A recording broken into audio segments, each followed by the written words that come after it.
देखो बेटा पीछे हमने पढ़ा था उपसय संयोजन यौगिक, ठीक है। तो उपसय संयोजन यौगिक क्या होते हैं भाई? मैंने आपको 3 प्रकार के यौगिक बताए थे, कौन कौन से? आयनिक, उपसय और सहसंयोजक और उपसय संयोजक। तो हम पढ़ रहे हैं उपसय संयोजक यौगिक। पहचान मैंने आपको बताई थी कि यहां पर क्या होता है, ऐसे करके एक मेटल होती है और ये मेटल कुछ लिगेंड्स के साथ जुड़ी होती है। इस प्रकार से एक यौगिक बन जाता है और इसे हम क्या कहते हैं बेटा? संकुल कहते हैं या संकर कहते हैं, और या इसी को हम जटिल यौगिक भी कहते हैं, ठीक है।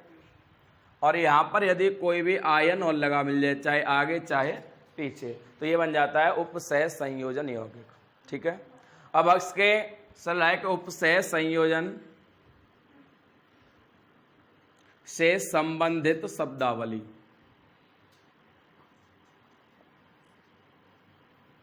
शब्दावली क्या होती है? शब्दों की एक सीरीज, ठीक है, शब्दों की एक सीरीज या श्रेणी। अब देखो इसमें क्या करा है कि इससे संबंधित पहला है केंद्रीय धातु, परमाणु या आयन। तो केंद्रीय धातु परमाणु क्या होते हैं? किसी उपसह संयोजक यौगिक में कुछ परमाणु या परमाणुओं का एक समूह किसी धातु आयन से जुड़ा हुआ रहता है। परमाणु या परमाणुओं का समूह, कौन सा समूह? ये वाला। किससे जुड़ा रहता है? किसी धातु से जुड़ा हुआ रहता है, और उसी धातु को क्या कहते हैं हम? केंद्रीय धातु, M फॉर मेटल, ठीक है। ये जो मेटल है ये हमारी क्या है? केंद्रीय धातु, परमाणु या आयन। देखो इसको परमाणु कब कहते हैं और आयन कब कहते हैं? जब इस पर कोई चार्ज दिखाई दे हमें तो इसे हम आयन कहेंगे, और जब विदाउट चार्ज हो तो इसको हम परमाणु कहेंगे, ठीक है। देखो लिगेंड क्या होते हैं? लिगेंड क्या है? इसका सेम अपोजिट हो जाता है भाई। अभी हमने कहा था कि कुछ परमाणु या परमाणुओं का समूह स्थायी रूप से जुड़ा होता है किसी धातु से, तो वो धातु क्या कहलाती है? केंद्रीय धातु, परमाणु या आयन कहलाती है। और जो परमाणुओं का समूह है वो क्या कहलाता है? लिगेंड कहलाता है। क्या कहलाता है? ये ऐसे करके कह दें, किसी संकर यौगिक में या जटिल यौगिक में या किसी संकुल में केंद्रीय धातु परमाणु से जुड़ा हुआ परमाणुओं का समूह क्या कहलाता है? लिगेंड कहलाता है। क्या कहलाता है? नंबर 3 देखेंगे बेटा, संकर या जटिल आयन। संकर या जटिल आयन। बेटा संकर या जटिल आयन होते क्या हैं? जहां पर कई भी हमारे विद्युत आवेशित यौगिक या विद्युत आवेशित स्पीसीज किससे मिलकर बने हों? एक केंद्रीय धातु, परमाणु या आयन तथा एक या एक से अधिक लिगेंड।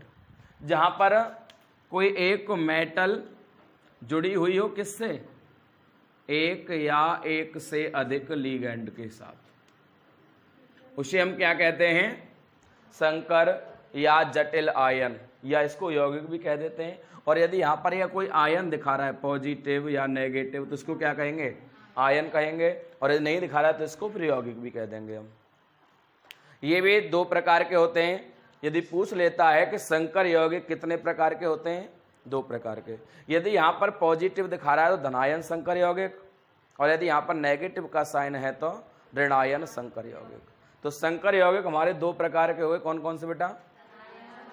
धनायन और ऋणायन। संकर यौगिक होते क्या है? लिगेंड और केंद्रीय धातु से बने हुए यौगिक। किस किस से? लिगेंड और केंद्रीय धातु से बने हुए यौगिक। परंतु आवेश इनमें मोस्टली होता है। वो आवेश कभी हमें दिखाई पड़ता है, कभी दिखाई, देखो या तो दिया गया होता है, और यदि दिया गया नहीं होता तो हम उसको ऑक्सीकरण संख्या के माध्यम से स्वयं निकाल लेते हैं। वो कैसे निकालेंगे अभी हम आगे पढ़ेंगे। आगे हेडिंग डाल ले बेटा, नेक्स्ट। यस, उपसह संयोजन या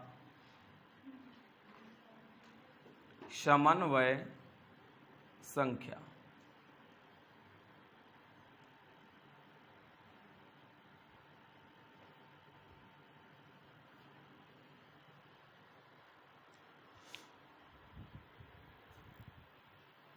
बेटा उपसय संयोजन संख्या या समन्वय संख्या।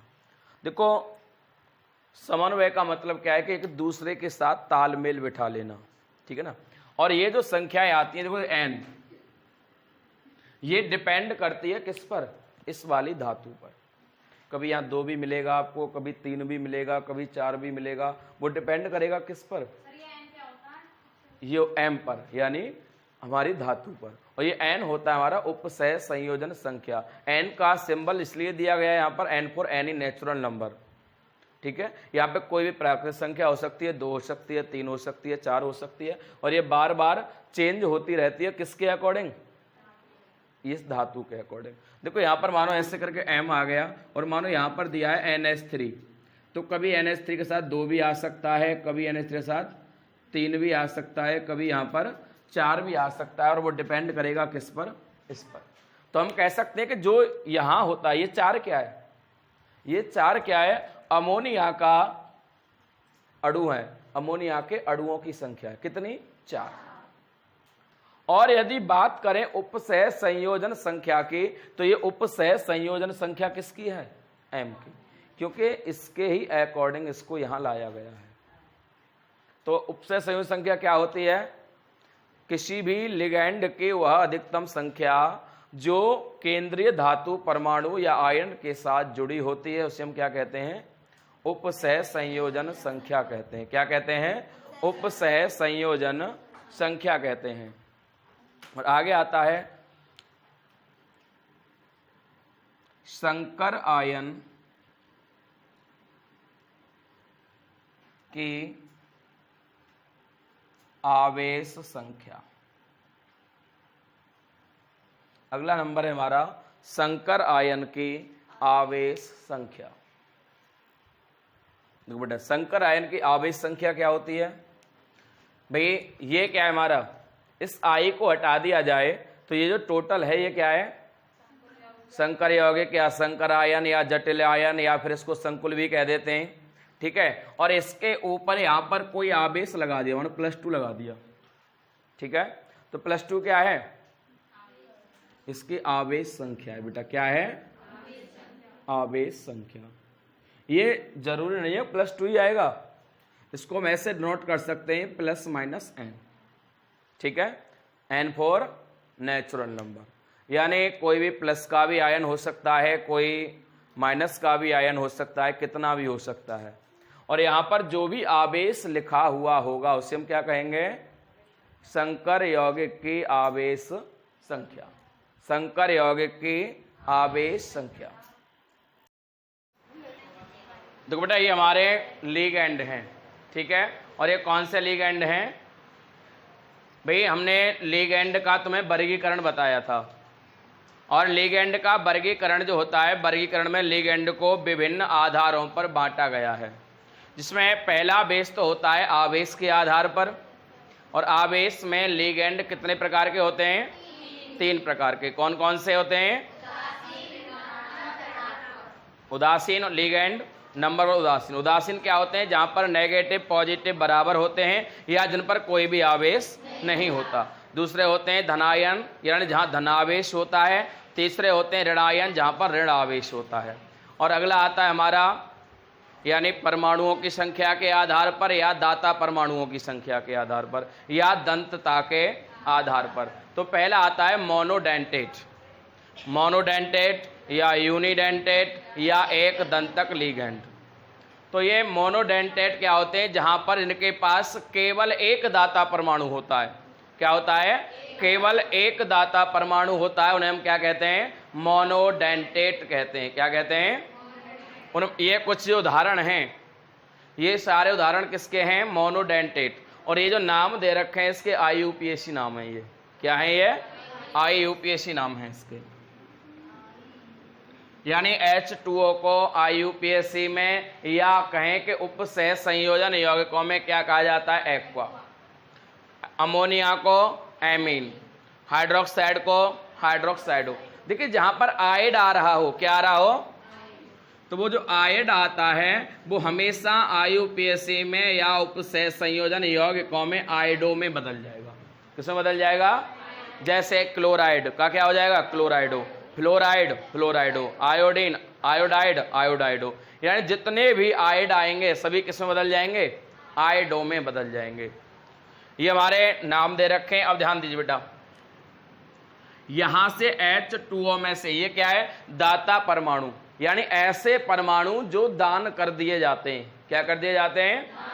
तो यहां किसके परमाणु दान होते हैं? इसमें से O के। H2O में से किसके परमाणु दान होते हैं? O के। इसमें से N के, इसमें से O के। देखो जो CN है साइनाइडो, ये साइनाइडो में C के भी दान हो जाते हैं और कभी कभी N के भी दान हो जाते हैं। ठीक है। नाइट्रोसिल में N के, कार्बोनिल में O के, और नाइट्राइडो, ये नाइट्राइडो दो प्रकार का होता है। एक और होता है ऐसे करके लिखा मिल जाए कभी आपको, दो तरफ से जुड़ रहा हो। ठीक है, तो उसमें क्या होता है? इसको बोलते हैं नाइट्राइडो O, नाइट्राइटो O। यानी ये इस प्रकार का, देखो ये भी तो NO2 है भाई, एक N और दो O, ये भी तो NO2 बन गया, परंतु ये दोनों तरफ से जुड़ा हुआ है। यानी इसमें से क्या जुड़ा हुआ है? O, और इसमें से क्या जुड़ा हुआ है? N। इस प्रकार से ये क्या होगा? इसके दाता परमाणु। इस प्रकार से और भी नाम है। तो ये हमारे क्या होते हैं? मोनोडेंटेट होते हैं। क्या होते हैं? मोनोडेंटेट। कुछ मोनोडेंटेट लिगेंड ये हैं। ये होता है हमारा एमिडो। ठीक है, ये हमारा अमोनिया का ही प्रतिरूप है या पररूप है। और ये जो होता है अपना N यहाँ से दान कर देता है, N के परमाणु दान कर देता है। ये होता है हमारा एसीटेटो,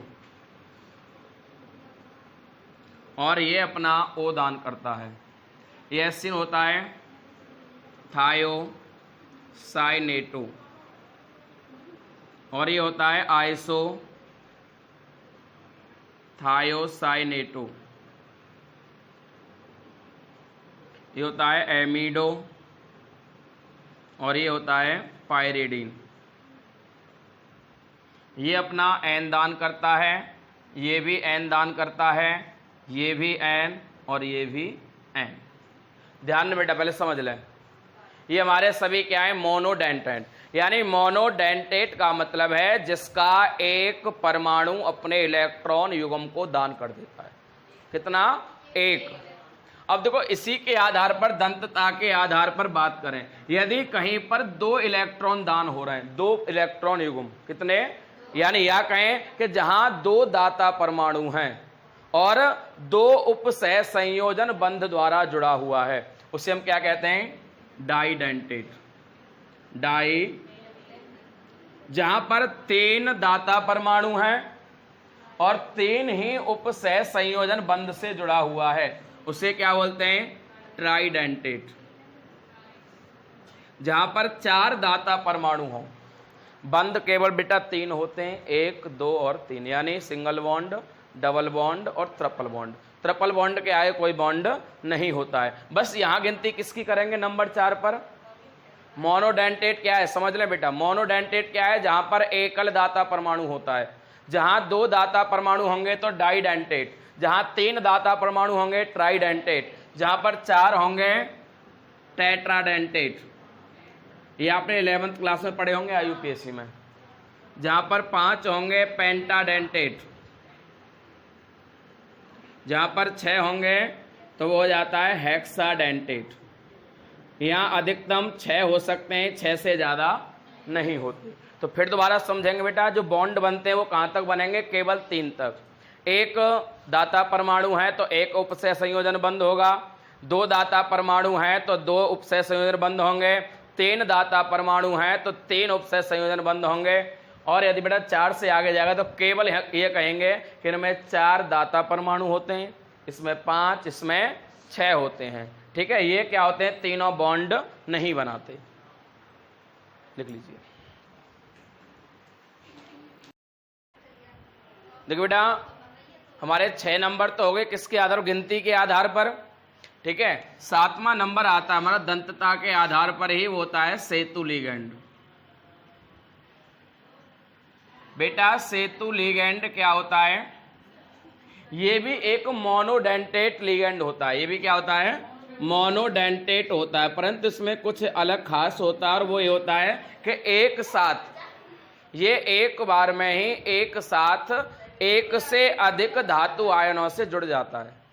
यानी देखो अभी तक क्या था, जैसे हमने लिख दिया कि मानो FeNH3 का होल 6 ऐसे लिख दिया, यहाँ एक लिगेंड एक धातु से जुड़ रहा है, जहां पर दो धातु आ जाए, मानो एक धातु ऐसे यहां भी आ जाए, ठीक है ना, तो ये लिगेंड क्या बन जाएगा फिर, परंतु यहां से एक कम हो जाएगा, NH2 रह जाएगा, ठीक है, ये बन गया सेतु लिगेंड।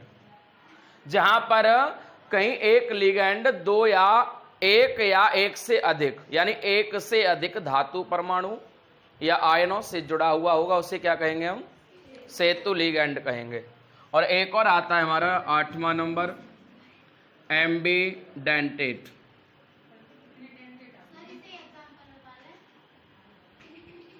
Ligand, ambidentate ligand. देखो एम्बीडेंटेट क्या होता है कि यहां पर ये जो लिगेंड होते हैं ये एक से अधिक या विभिन्न परमाणुओं के साथ क्या बना सकते हैं, उपसह संयोजन बंध बना सकते हैं। मैंने अभी टेबल लिखवाई थी और टेबल में मैंने एक तरफ लिखवाया था दाता परमाणु। दाता परमाणु में जहां एक ही लिगेंड के एक से अधिक परमाणु दान कर रहे हों, जैसे मैंने अभी लिखवाया था आपको CN साइनाइडो में मैंने लिखवाया था C और N, यानी इसका C भी दान कर सकता है और N भी दान कर सकता है, ठीक है ना, एक से अधिक परमाणु दान कर रहे हैं ना, तो ये क्या हो गया, एम्बीडेंटेट। जैसे NO2 था, ठीक है, NO2 का N भी दान हो सकता है और O के परमाणु भी दान हो सकते हैं, तो ये क्या हो गया, एम्बीडेंटेट।